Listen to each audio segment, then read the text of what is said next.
Hola, hola, bienvenidos a un episodio más de Es lo que hay. Muy contentos de estar otra vez con ustedes. Y Pato, ¿cómo estás? De maravilla, Mayriux, aquí, feliz. Cuéntanos de qué vamos a platicar hoy. Pues de un tema súper necesario, que también lo teníamos en la lista desde el principio y bueno, ahora sí que tenemos demasiados temas, pero vamos a hablar del tema de adultos mayores. También preguntaré, porque yo les digo viejitos, aunque tengo otro concepto, y tenemos a alguien padrísimo con nosotros, Israel Muñoz. Isra, gracias por venir y aceptar la invitación. Isra es trabajador social y tiene un posgrado en Administración Gerontológica por la UNAM y es el director general de una organización que se dedica justamente a la atención de adultos mayores, ubicada en la Ciudad de México, que se llama Comparte. Isra, bienvenido a Es lo que hay. Pues muchísimas gracias, Pato, por la invitación. Mayra, también un gusto poder estar aquí con ustedes y que se tengan estos espacios para compartir ideas. Es que fíjate que es un tema del que como que sabemos y se habla poco, o sea, además como se ha utilizado últimamente como moneda política, casi que es lo único que sabemos, ¿no? Para empezar ya nos meteremos en temas de definición. Yo adultos mayores no estoy segura que me convence, pero aparentemente es lo políticamente correcto. Pero se define que es cualquier persona en nuestro país, o sea, en países lo que antes se llamaba en vías de desarrollo, mayor de 60 años. Y en países lo que avanzados, primer mundo famoso, mayores de 65, ¿no? Y en nuestro país me impactó solamente 130 millones, solamente casi 16 millones son adultos mayores. Es poco más del 10% porque vivimos en un país que el promedio de edad es 29 años, ¿no? Entonces, cuando digo, bueno, si el promedio de edad es 29, 60, que es más del doble, tal vez ya suena como adulto mayor. Sí, así es. Son temas, el tema de las estadísticas, aunque parecen frías, sí nos dan unos datos concretos de cómo estamos viviendo este proceso de envejecimiento. De hecho, de los números que manejas, Pato, curiosamente el 60% son mujeres, el 40% son hombres de las personas. Y de ese porcentaje, el 1.7 millones se encuentra en una situación de abandono, que es ahí un tema también delicado y un foco rojo de atención. Pero mi pregunta es, Isra, porque esa estadística yo la leí, que viven solas, pero entonces un adulto mayor que vive solo es un adulto abandonado. No en todos los casos. El abandono como tal ha sido un tema que se ha manejado dentro de las agendas de OEA, de CEPAL, de Naciones Unidas, y ahora nosotros también como organizaciones de la sociedad civil no se ha visibilizado. Te podemos decir desde experiencia, ahora sí que profesional, que nosotros de la población que hemos identificado, el 35% sí se encuentra en una situación como tal de abandono. Hay algunos casos en donde la clasificación de las familias monoparentales, está una persona mayor, enviudó, se quedó sola, pero llegan a tener todavía un contacto con los hijos o con algún hermano, algún sobrino, y rara vez mantienen todavía sus redes de apoyo como sus amistades o algunos vecinos o miembros de la comunidad. Oye, y además del abandono, ¿no hay cierta cuestión de explotación también? Sí. Infortunadamente, suena a veces feo comentarlo, pero gran parte es por los familiares. Los familiares son las principales personas que abusan en este tema de personas mayores, sobre todo en temas económicos, y tiene más o menos unos 2 o 3 años en donde se ha podido identificar que también el tema del despojo y digamos, este eje para violentar de una forma, digamos, a las personas mayores en quitarles su propiedad ha sido tendencia en los últimos años. Wow. O sea, tenemos una cultura de poco respeto hacia el adulto mayor. Sí, Sí, sin duda. Creo que a la persona mayor se le ha cosificado, sobre todo en países como América Latina. Hacemos menos, invisibilizamos a las personas creyendo que ya no tienen opinión, o como estás relacionado siempre con enfermedades, creemos que ya la persona mayor perdió su autonomía y no pasa nada. Es que te iba a decir, me sorprende el dato, 70% tienen una discapacidad. De 60 para arriba, es muchísimo. Sí. Pero 40% está económicamente activo, 42%. Entonces digo, ¿cómo? Con discapacidad y trabajando, ¿no? Lejos del cuidado, hay una parte que siento que los tenemos romanceados, ¿no? Como Coco, ¿sabes? Como en la película, ¿no? La abuelita, o sea, no, la fuente de sabiduría, y de repente digo, eso realmente sucede porque sigo caminando, déjate por los pueblos, por la ciudad, y la mujer sigue cargando los leños y cargando tal, o sí está el papá que en algún momento fue proveedor, que como dices tú, a lo mejor enviudó, y está en la casa y o lo hacen sentir inútil o lo sacan a trabajar a como dé lugar. O sea, es muy rara la línea. Yo quiero que nos expliques tú como expertos, no sé tú, Mario. Para mí de repente digo, ¿cuándo es explotación y cuándo no? O sea, a mí me gustaría sentirme siempre útil, pero si mi familia me obliga, tal vez entonces ya es una cuestión de explotación más que de utilidad. No entiendo dónde está la línea, ¿sabes? De hecho, cuando se ha platicado con estos casos que hemos identificado a veces de violencia, de explotación, porque la hay, el tema o el problema es que la persona mayor no lo menciona, no lo dice.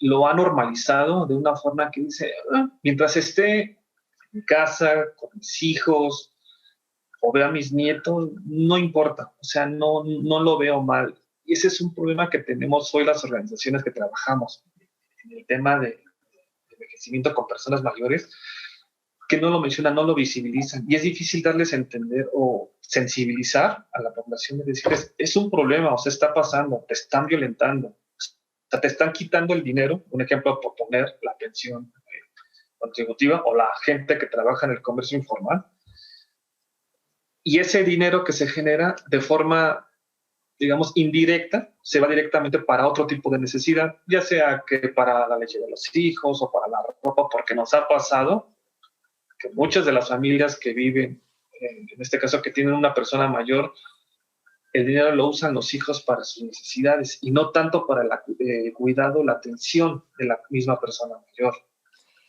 Pero es que Israel, yo digo, me parece súper interesante esta parte, pero también, por un lado, digo, como adulto mayor que dependes de esas personas con las que vives, ¿cuál alternativa tienes? O sea, realmente decir, no, pues están utilizando mal el dinero que yo estoy ganando, me voy a vivir a dónde, cómo, ya sabes, como que ya todo se les empieza a hacer más complicado y ellos mismos aceptan ese lugar, ¿no?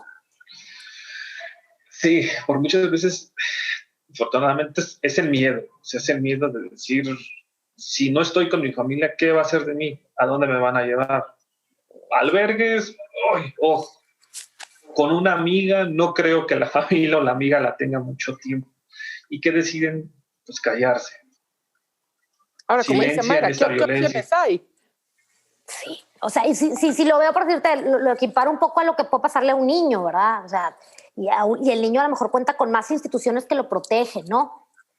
Un adulto entrada mayor, a la escuela, sí. Sí, de entrada a la escuela puede reportar algún tema, entran las autoridades, o sea, hay como más infraestructura. En el adulto mayor, igual y sí la hay, y me encantaría que nos contaras qué instituciones ven por un adulto mayor que está violentado, más allá de las organizaciones de la sociedad civil como la tuya, que entiendo que los protegen, pero digamos a nivel gubernamental. O sea, ¿quién ayuda a un adulto que está en una situación de estas?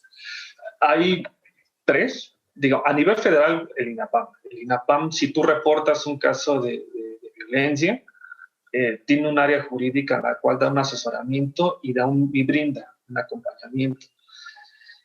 En Ciudad de México se encuentra el INEP, que también se encarga de supervisar y atender a través de las visitas domiciliarias por parte de las educadoras, de las promotoras sociales, las colaboradoras que traen el chaleco rosa, en donde se identifican un caso, lo detectan, puede ser tanto un vecino, un familiar o hasta la misma institución quien lo reporte, pueden arropar y dar una asesoría en primera instancia para ver qué es lo que está pasando. Si investigan y si ven que sí hay algún tipo de violencia física, emocional, económica, proceden con el área jurídica y la Procuraduría entra ahora sí ¿Y que entra en cuántos materia. casos hay, Isra? Porque también qué difícil como adulto mayor encima echarte o sea, un proceso legal a tu familia, quedarte aún más solo. Uf, no te voy a mentir, Pato, nos han tocado casos en los cuales al momento de ya estar con el abogado y que el abogado le dice, si usted declara en contra de su nieto y sale familiar y sale responsable de los actos, puede ser entre 1 año a 3 años de prisión. Y en ese momento la persona mayor que decide dice, no, dice, ya no quiero proceder y se calla. Ese es un tema también que se tiene. Bueno, pues vamos a hablar también de temas más alegres. Estamos conscientes de lo que nos estás diciendo. Es importante, ¿no? O sea, sí existen condiciones de abandono, existen ciertos recursos legales, son difíciles de tomar, pero vamos a describir un poco más para saber qué hacer, digamos, porque como dice Mayra, todos vamos para allá, ¿no? En algún momento. Yo creo que 60 hoy en día es joven, aunque no lo parezca. Sí. Qué bueno que les dan sus descuentos, pero digo, déjate, lo veo en mi familia.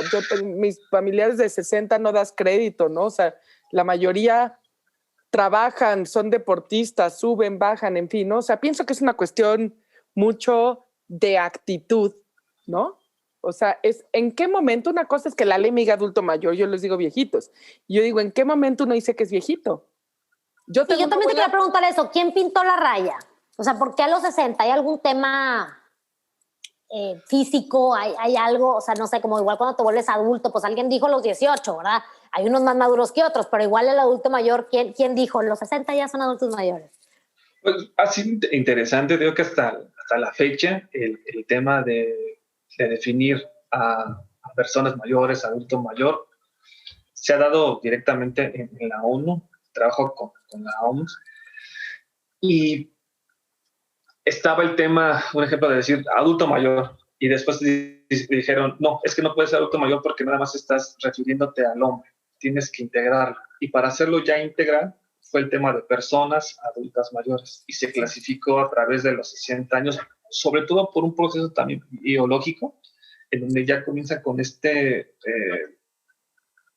declive de capacidades. Que ojo, no quiere decir que entrando a los 60 ya no tengas no seas funcional físicamente o cognitivamente. No, claro, digamos que hay casos, es según el caso, ¿no? Y según cómo llegue la gente, pero pues hay una raya, ¿no? O sea, por algo a los 60 pues ya eres adulto mayor y a los 65 a lo mejor tienes que tener ciertos cuidados o a lo mejor es un poco decir, pues ya prepárate para los siguientes, que tú decías 20, 30 años que puedes durar. Pero te voy a decir, o sea, yo conozco de gente de 30 ya muy grande, no sé cómo decirte. Gente de 30 ya enferma y le gusta la enfermedad y le gusta vivir ahí y habla y te dice cuando yo era joven, ¿sabes lo que te digo?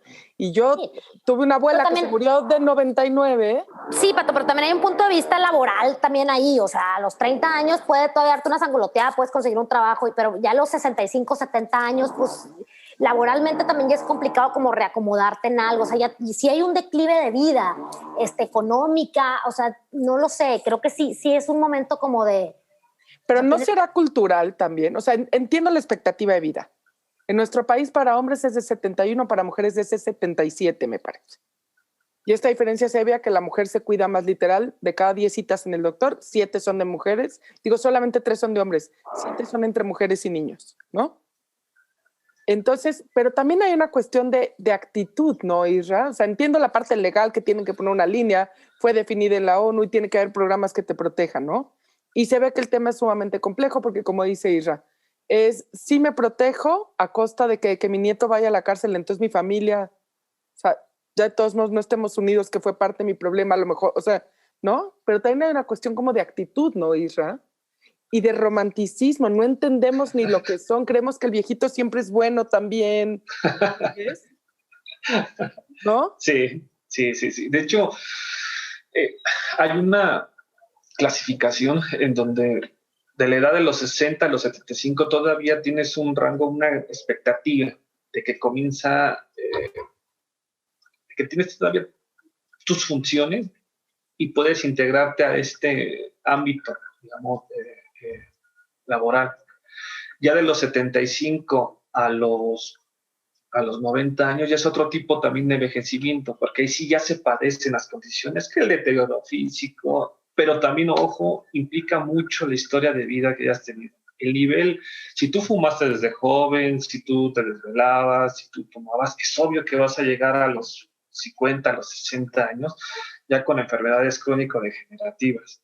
Y está la última etapa, que son de los 90 años en adelante, que ahí sí se necesita de una atención especial para atender ese tipo de necesidades. Pero sí, yo comparto tu idea, Pato, que de los 60 a los 70 estás en una muy buena condición para todavía mantenerte activo, si bien a lo mejor no haciendo las actividades que realizabas anteriormente, pero sí a lo mejor, un ejemplo, reducir el número de horas laborales. Si antes tenías 8, ¿por qué no hacer las 6 o Sí, 4? claro. O realizar otro tipo de actividades. A lo mejor si te encargabas y hacías 35 funciones en un día, pues ahora a lo mejor vas a hacer 10, pero bien, de buena calidad. O el tema de la capacitación también, a lo mejor a las nuevas generaciones o a los que están en este proceso de desarrollo, de orientarlos, de guiarlos, son como estas áreas de oportunidad que se pueden encontrar para tener un trabajo digno y Es no que verlos como se veía anteriormente, ¿no? En los serios que se respeta.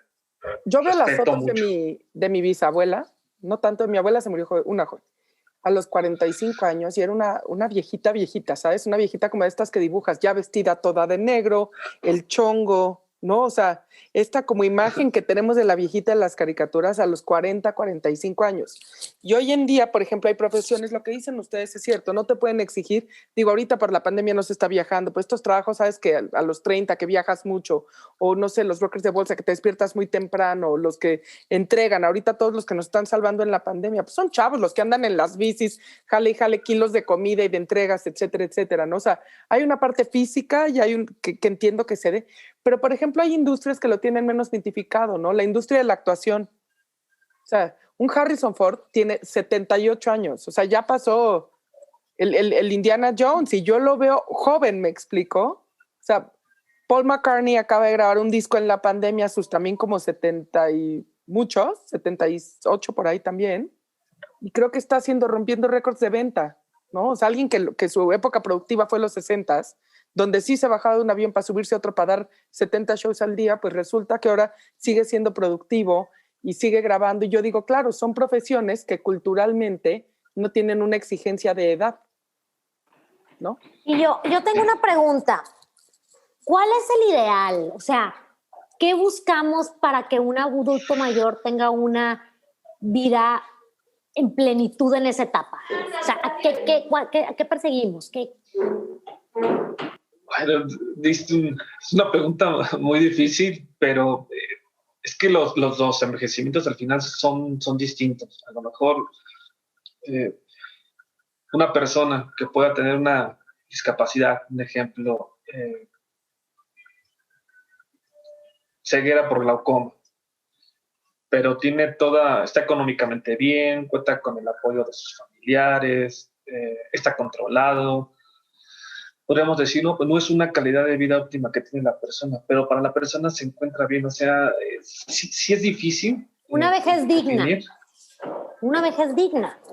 Exacto. ¿Cómo se define un trabajo en medio tiempo, la independencia? No, o si tienes, si ya estás, ¿cómo será la palabra? Con una discapacidad que no puedas hacer ese tipo de actividades, que tengas dignidad en tu vida, o sea, que te cuiden como lo mereces, o sea, por eso te digo, yo lo comparo mucho con los niños. O sea, ya cuando un adulto mayor no es funcional, necesita quien lo cuide.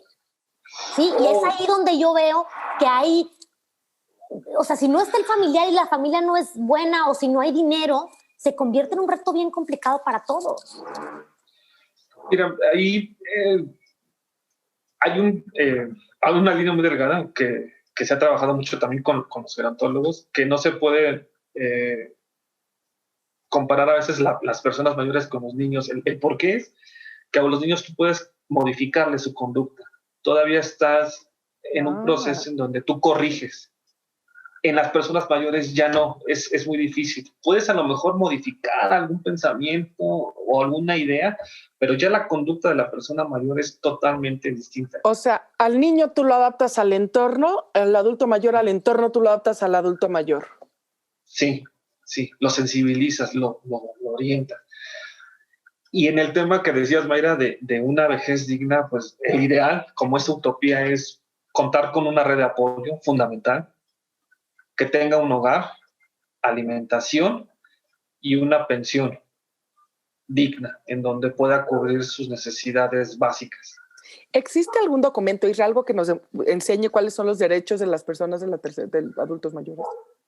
Sí, bueno, aquí hay como uno de los instrumentos que se tienen por parte internacionales. Está la Declaración de Costa Rica. Está en proceso, bueno, no, en México todavía no se ha firmado, pero es un instrumento muy importante que es la Convención Interamericana por los Derechos de las Personas Mayores. O sea, ese es un instrumento base que se está pidiendo el apoyo y sobre todo que el gobierno lo firme para poder ratificar temas de derechos, sobre todo en temas de cuidados, que hay una alta demanda que se está dando ya en los países de América Latina y a nivel de local, en México, obvio, o sea, la Constitución, que forma parte, y está la ley de las personas mayores. Sí. Más o menos resumen así. ¿Y sus derechos es eso, tener cubiertas las necesidades básicas? Sí, es un derecho a la vivienda, derecho a la alimentación, derecho a la salud, derecho a la recreación, derecho al trato digno.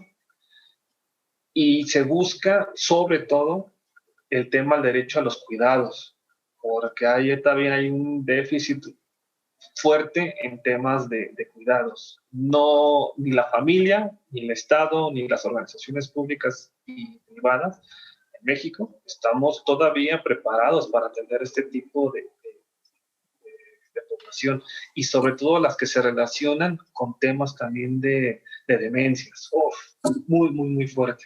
Oye, ¿y qué modelos de atención hay? Porque tradicionalmente, que ya ni se usa la palabra, existían lo que se llaman asilos, ¿no? Sí, que ahora se modificó a las casas de reposo o casas hogar. De retiro, sí. Ajá. De hecho, dentro de este marco que hay de modelos de atención, los más conocidos son los cuidados de larga estancia, que son los asilos, pero también se encuentran los centros de día, las residencias, los clubes, y un modelo que considero que es una área de oportunidad también son los modelos preventivos de atención comunitaria, donde en lugar de que la persona mayor esté institucionalizada o vaya a un espacio, la institución vaya directamente al domicilio. Eso he leído. Y crea un programa. En países escandinavos, ¿no? Este tipo de cosas. Tengo una tía incluso que se dedica a eso, vive en Dinamarca, se casó con un danés, y a eso se dedica. Ya no te saco de tu entorno para irte a llevar, digamos, a una casa de retiro, yo voy a tu entorno. Sí. Y se supone que es más suave esta transición. Mi abuela siempre dice que la gente grande cuando la mudas de casa se muere. Ella tiene esta teoría, ¿no? Entonces se murió tal, sí, lo mudaron de su casa, ¿sabes? Lo movieron de su casa, ¿no? Entonces, sea mito, en realidad existe, y yo me pregunto, ¿por qué sería mejor, o son modelos nada más alternos, el poder ir tú a un lugar? O sea, yo he ido a casas de retiro, que digo, qué increíble, o sea, es como tener una fiesta diario, ¿sabes? O sea... Sí, hay ¿no? Unas padrísimas. Unas padrísimas. Sí. Las que realmente ves eso. Y hay otras que dices, bueno, también a lo mejor me gustaría quedarme en mi casa y que sí me puedan proveer de esta atención en mi casa, que es mi espacio. Pero te voy a decir, sí, a veces, y yo lo pienso yo, no me gustaría hacer una carga para nadie yo.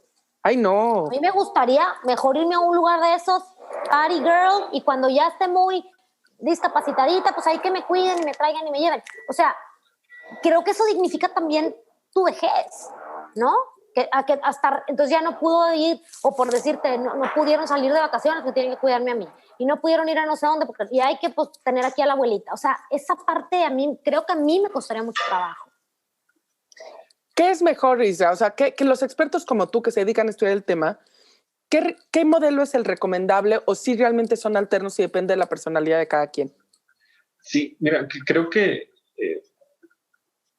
tenemos un compromiso como organización, como sociedad, de clasificar. Falta esta clasificación de modelos, desde los preventivos, los de cuidados de larga estancia y los de cuidados paliativos. Sí, hay casas o asilos donde les dan una atención extraordinaria, pero el problema es que a veces los ingresan sin previamente hacer como un estudio, sin previamente valorar bien qué tipo de necesidad tiene esa persona mayor, porque hay personas mayores que nos han tocado que son muy independientes, tienen, como decías, Pato, 70, 72 años y todavía siguen siendo independientes. Lo que se puede hacer es identificar muy bien qué tipo de necesidad. Por eso el tema de manejar modelos de atención centrados en la persona y donde tú le permitas a la persona decirle, mira, hay 5 tipos de modelos en los cuales ahorita vamos a comenzar con un modelo preventivo desde tu casa. El de actividades, a lo mejor sí te puedes ir a un club, pero es de entrada por salida, fortalecer la relación con la familia. Si ya comienzas con problemas por alguna enfermedad crónico-degenerativa como diabetes, bueno, entonces encontramos a lo mejor un modelo diurno en donde tengas una atención a lo mejor de 8 horas, donde se te dé de comer, se te dé tu alimentación, y ya posteriormente salgas y vayas con tu familia. Y está el modelo ya de cuidados de larga estancia, en donde ya la persona tiene una dependencia, a lo mejor un 80%, donde ya no se pueda bañar, ya no pueda caminar, ya no pueda cocinar, y le permitas tener una, como lo decía Mayra, una calidad de vida en donde te estén cuidando, sin la preocupación, una, de la familia, de qué va a pasar con mi papá o con mi mamá, y dos, tú, el no sentirte que por desgracia se llegan a sentir una carga para la familia cuando no lo son. Mire, yo he visto, por ejemplo, en Estados Unidos estos centros que hay donde das de cuenta que tú llegas a vivir, primero es un depa padrísimo, pero pues tiene ciertas cosas como la plumita esta que traes aquí colgada por si te llegaras a caer y te dan todas las atenciones y luego ya pasas como a una segunda etapa un poquito más controlado, ya con enfermeras por piso, algo así, y luego ya pasas al hospital, ¿sí? Pero es como, digamos, todo es un solo centro, que yo lo veo como algo idóneo, que no veo que exista aquí en México, porque aquí más bien lo que existe en los, digamos, casas de retiro es que tienes que entrar muy bien de salud, tomar la decisión mucho antes de enfermarte, porque ya enfermo no te dan Sí. entrada. Y dos, que por lo menos una que hay aquí cerca de mi casa es dificilísimo entrar. Hay fila de años, porque pues la gente dura mucho ahí. Entonces, Oye, estoy leyendo, hay reportes de bancos hablando ya de la monetarización, esa palabra la dije mal, del modelo. O sea, diciendo, toda la población está envejeciendo en Europa, en Estados Unidos, ¿no? En países, como dices, del primer mundo y tal. Apostemos a invertir en casas de retiro y que son una gran fuente como de retorno. O sea, ya ni siquiera proyectos de la sociedad civil, sino como proyectos rentables. O sea, un poco yo me horroricé, pero de repente existe este dilema entre ¿qué prefiero? Que a lo mejor sí ganen dinero y sean lucrativos, pero los puedas pagar, empezar a pagar desde joven, ¿sabes? Y entonces, como un seguro de vida, por así decir. Claro, y entonces te asegures una buena vejez, por así decirlo, o que no sean rentables, pero entonces las condiciones no están a la altura. Vimos lo que sucedió ahorita con el COVID. En Italia, de las principales como muertes masivas fueron en casas de retiro que no estaban listas y preparadas. Entonces, el costo también de no tenerlas, digamos, a la altura, pues es muchísimo. Porque yo no sé ustedes, como dice Isra, hay mucho abandono, pero a mí, ahora sí que mis adultos mayores, mi gente mayor, o sea, las extraño así se mueran de 60 o de 99. Son parte como fundamental de mi vida. Sí, totalmente. De hecho, Pato, creo que se relaciona mucho con el plan de vida. Cuando llegas a una etapa de los 50, tienes, o desde antes, ahorita desde 30, 40 años, es ver cómo voy a llegar a envejecer. Esto que mencionas de poder juntarte con un grupo, un ejemplo, a lo mejor de amigos, y decir, pues en algún momento a lo mejor si estamos solos o envejecemos o nuestros hijos se van, es cómo nos juntamos para tener esa pequeña red de apoyo y entre nosotros apoyarnos en una casa, en un departamento, porque hay un modelo que me fascinó, y que lo tomó el gobierno de Costa Rica, que es el modelo de viviendas. Les permitía a las personas tener una vivienda digna independientemente de si tuvieran la familia o no. Costa Rica absorbe un programa, consigue terrenos, van a construir casas y les permite a las personas mayores que están ya en situación de abandono, no tienen ya algún familiar que puede estar al pendiente de ellos, darles este pequeño espacio y generar estas pequeñas redes. Creo que sí, el Estado tiene una responsabilidad muy grande también en abrir o darse la oportunidad de ver que dentro de 30 años nuestro país va a envejecer y el número de personas mayores va a ser mayor a la población que está económicamente activa. Y si no hacemos algo para generar estas pequeñas redes o estas pequeñas alternativas, va a ser económicamente muchísimo más caro la atención que se va a tener que dar a este tipo de población. Y va a ser imposible mantenerlo. Por eso sí creo que es la importancia de planear, de definir cómo voy a llegar a 60 años y de esos 60 años cómo voy a llegar a los 70 y de esos 70 a los 80. Dejar un plan bien estructurado. Oye, Israel, esa es una buenísima conclusión, independientemente además de que el tema que tocas, y ya lo hablaremos en otra ocasión, se ha usado mucho de moneda política, ¿no? O sea, el famoso apoyo a los adultos mayores, que ni acaba siendo apoyo, ¿no? Ni se entrega a tiempo y hace creer que tenemos una atención muy humana hacia ese sector de la población. Sí, y es como la carta, ¿no?, de presentación que, respetando a los gobiernos, que siempre manejan que es una política pública, pero no es una política pública. No garantiza la seguridad o el cubrir las necesidades al 100 de las personas mayores. Pero sí está como para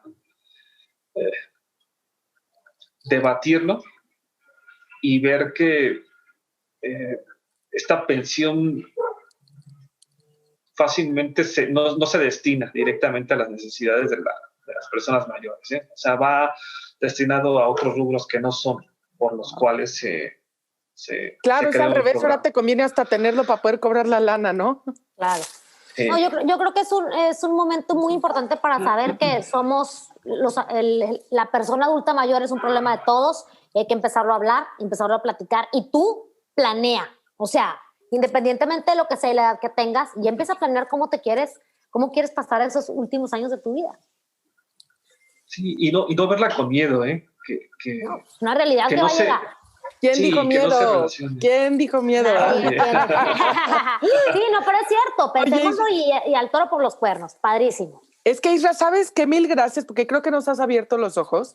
Primero es entender, como dices tú, ahorita podemos ser 15, 16 millones, pero el número va a aumentar y tenemos que empezar a informarnos y cambiar nuestra mentalidad, ¿no? O sea, el adulto mayor es un ser sujeto de derechos que tenemos también que investigar, ver que son distintos, no es una persona inútil, no hay que romantizarla, no hay que idealizarla, es una persona con derechos y a eso hay que adaptarlos. Hay modelos de atención, también hay que estudiarlos, hay que reconocer que hay diferente atención de la vejez, no siempre es la misma, ¿no? Porque también, y ya otro día lo hablaremos, ¿no? Existe a quien cuidan y el cuidador se vuelve el abusador solo por estar en la posición de poder, ¿sabes? Entonces, hay diferentes modelos de atención. Siempre implica que alguien más, que generalmente es la familia, tome responsabilidad del proceso, ¿no? Aun cuando hay vías legales, tendría que ser el último camino porque sí implica una ruptura familiar que también ya al final de la vida no necesariamente sería la óptima. Replantear esquemas laborales, porque hay profesiones donde sí se ve bien ser más grande y hay otras que no. O sea, un pintor que fuera famoso, imagínate, un Picasso de 80 años, nadie le hubiera dicho ya no pintes, ¿no? O sea, sí. ¿Por qué también el éxito en la vida parece ser que es como una moneda de entrada a una vejez digna? No debería de ser así. Deberíamos replantear también cómo vemos todo lo del trabajo. Y definitivamente, yo por mi parte, entiendo que más allá de... me abriste los ojos, más allá de que te digo que adoro a todas mis tías, tíos y toda mi gente grande y a mis papás, evidentemente, tengo que pensar a planear la mía propia. O sea, que hubiera sido, creo que muy diferente para todos la vejez si todos lo hubiéramos planeado desde un inicio. Yo nada más aportando lo que comentas, Pato, es también no infantilizar a la persona mayor y verlo de igual, que es un miembro más dentro de tu familia y escucharlos. Es un momento importante el escuchar a la persona mayor sin cosificarlo, sin juzgarlo, sin anteponerte, sin tomar ese rol de jerarquía sobre él. Oye, ya nos ganó el de los colchones, lo estamos oyendo. Pero no sé si tengan algo más para concluir. Yo me quedo. Hombre, cuidemos a nuestros adultos mayores, son responsabilidad de todos y pues a planear lo que viene. Seamos conscientes y pensemos en que va a llegar. Gracias por todo, es lo que hay. Isra, gracias. Gracias a ustedes.